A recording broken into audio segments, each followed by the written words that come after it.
and welcome to another episode of LA Fishguys. We're here with our good friend Cande of Tropical Illusions. He scored on a 1,000-gallon aquarium job. This is a quarter-round tank. I think we determined it's what, about 48 inches tall here? That's got to be a good 6 feet from the apex or from the corner up to the front of the tank. Enough to swim?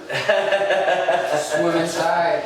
So we've got some challenges here. Well, first thing we need to do is level out that stand because that's the foundation of the tank. And everything built upon that, if it isn't solid, is going to have some little issues. So tag along with us as we go through the motions of building this big 1,000-gallon aquarium.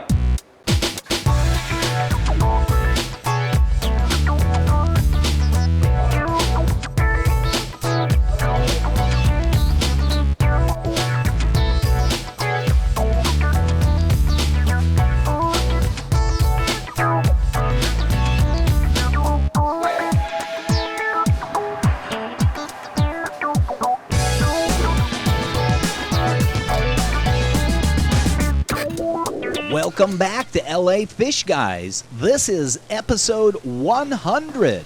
Can you believe it?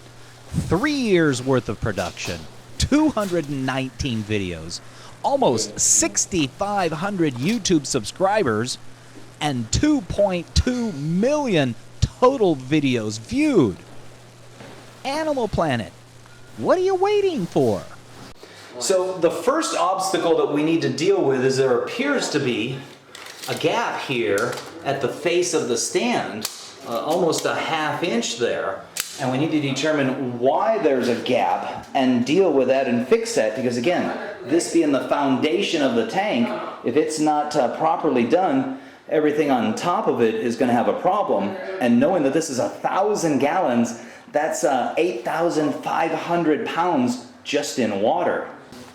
Not sure who exactly built the stand, but we have to determine, is it not tall enough in the front and that we can actually open it up and put new taller supports in there, or if we have to actually make a new stand.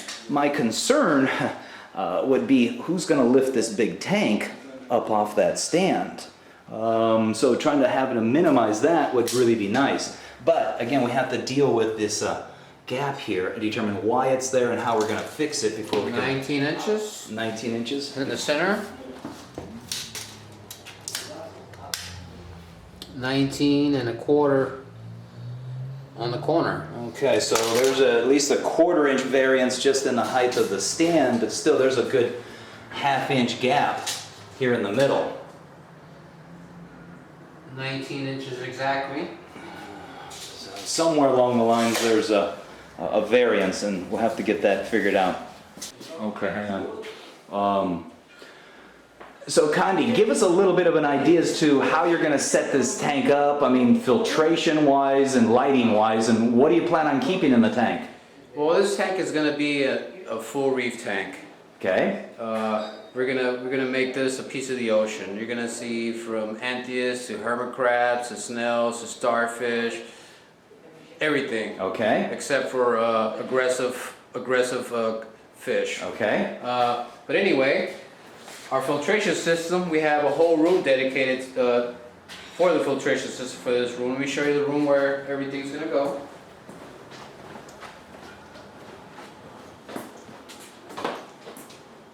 Everything is going to be set in this corner, and on this corner there's going to be I want to say maybe a 200-gallon reservoir made for this. We're going to have a skimmer that's able to skim over 1,000 for over 1,000 gallons. Okay. A UV sterilizer to maintain the water and to control the algae and so there forth. There you go. We're also going to add a mechanical filter. Pleated cartridge of some sort. Pleated cartridge filter. Ocean clear or something like that. Most likely Tropic Marin or something like that, to where it's accessible, and it's going to be integrated inside of the system, so there's not going to be anything outside where we're going to be worried about water leaks or anything. And we're also going to have on this side, we're going to have another maybe 200-gallon reservoir, which we're going to have water mixing, so when I do come to do the service, everything is going to be set up. And then we're going to have also a small top off reservoir, which is going to top off with kalkwasser for all the corals and to keep everything going, you know. So, you know, right now, as you can see, it's empty. You know, within time, you know, you'll see the progress of Jim, myself, and a few other guys that are going to make this thing look incredible. Awesome. You know, this is going to blow your socks off as soon as you walk in that door, you know. And we're looking for mermaids, so if there's any redhead mermaids with green eyes, you know, you're on the wanted list. So you know, be looking out for LA Fishguys with the big net. There you go. We'll be, you know, out there trying to catch it. We're gonna use LED lights. Oh, okay. We're gonna also, you know, through this wall, we're gonna run a 1 horsepower chiller. Okay. You know, to help cool the tank down. And you know, we're gonna make this opening a little bit more bigger, you know, because as you can see, all the good, the good life, you know. But yeah, that is a little narrow to try to slip through there, you know, and that conduit kind of gets in the way a little bit. But you know, it'll be like a porthole to the other side once you come in, you know. When in Los Angeles, make it a point to stop in Long Beach, California at Age of Aquariums, 2642 Cherry Avenue, just off the 405 freeway near Signal Hill. At Age of Aquariums, their knowledgeable staff showcases designer aquariums featuring colorful corals and exotic fish, a spectacular 4-sided 500-gallon living coral reef, along with a wide selection of coral frags and a large selection of saltwater fish, the cute, the graceful, and the not so cute. Age of Aquariums also carries a selection of popular freshwater fish for the beginning hobbyist. Along with a full line of aquarium supplies and supplements, Age of Aquariums quarantines and medicates all their new fish and proudly provides LA and Orange County's largest aquarium maintenance service. Age of Aquarium is located at 2642 Cherry Avenue, just off the 405 freeway near Signal Hill.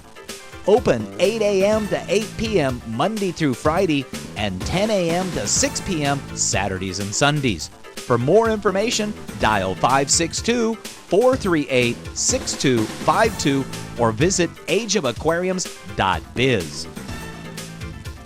Hey there, my name's Jim Stime. I'm the LA Fish Guy.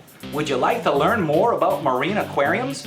Are you willing to travel to learn more about marine aquariums? Well, the Greater Iowa Reef Society is hosting MACNA 2011. That's this coming September 9th, 10th, and 11th in Des Moines, Iowa. They've asked me, Jim Stime, the LA Fish Guy, to come give a presentation. Make a note, it's the first presentation that Friday morning at 10 o'clock, so schedule yourself appropriately. Here's how to gather more information.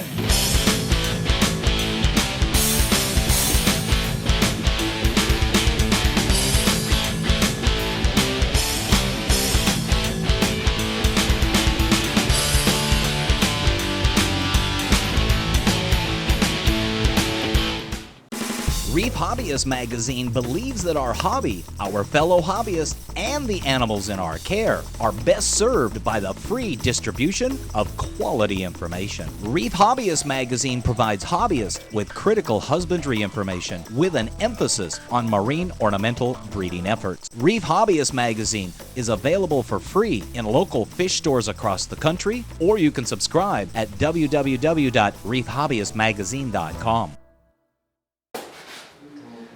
We're back again.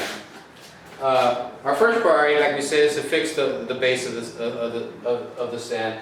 And as you can see, we'll put the camera close up. You'll see a lot of little haziness and so forth in the tank, which right now, only a critique guy will really see this. And for being the showcase that is going to be, this thing needs to be in like a brand new piece of glass. As we can see through both sides. So we're gonna buff this out. As you see, a lot of little haziness and little swirls in there.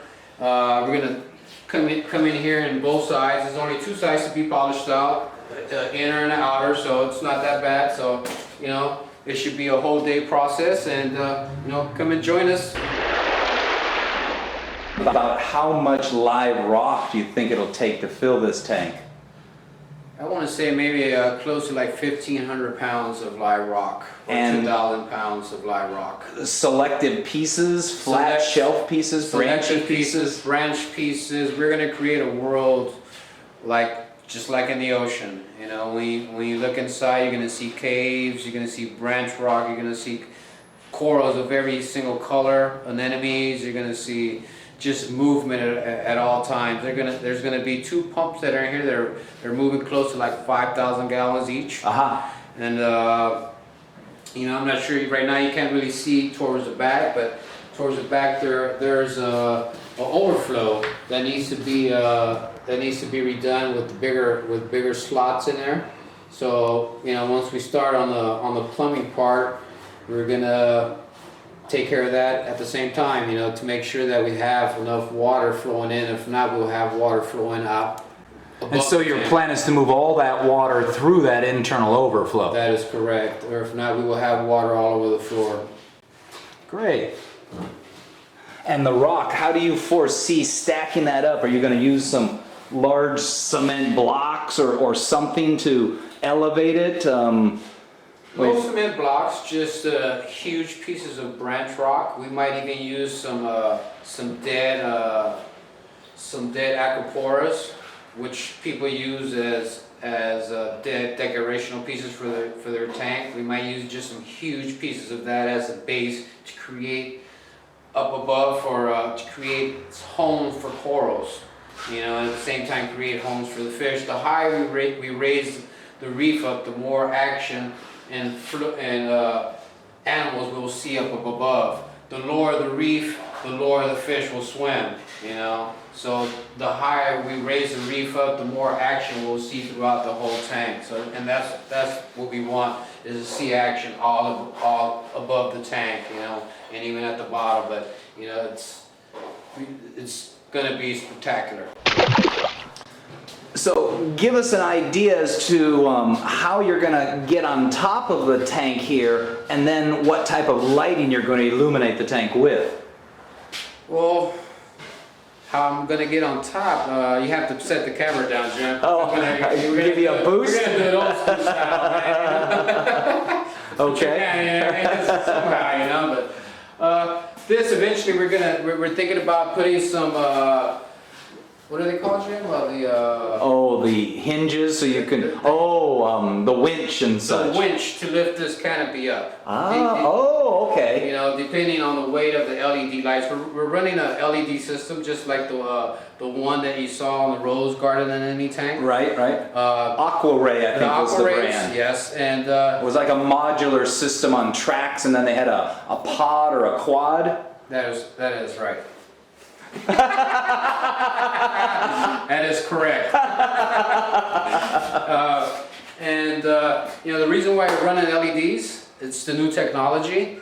I have various tanks that are set up with the LEDs, and as far as coral growth and chlorine algae and algae problems, the LEDs are, you know, the way to go. The way to go. It's the new technology. It saves money and power, and you know, makes the fish in the tank look good. You know, you have to see. You'll see the light show once everything is set up. It's gonna have the lightning flash in it. It's gonna have the lightning flashes, so everything's gonna, you know, it's gonna be amazing. It's gonna be amazing. Very cool. I'm sure that you'll understand that a job this size and cost is not going to occur all at one time. So make sure to come on back for future updates as we celebrate episode 100 and say thank you for your viewership. And we'll keep moving forward.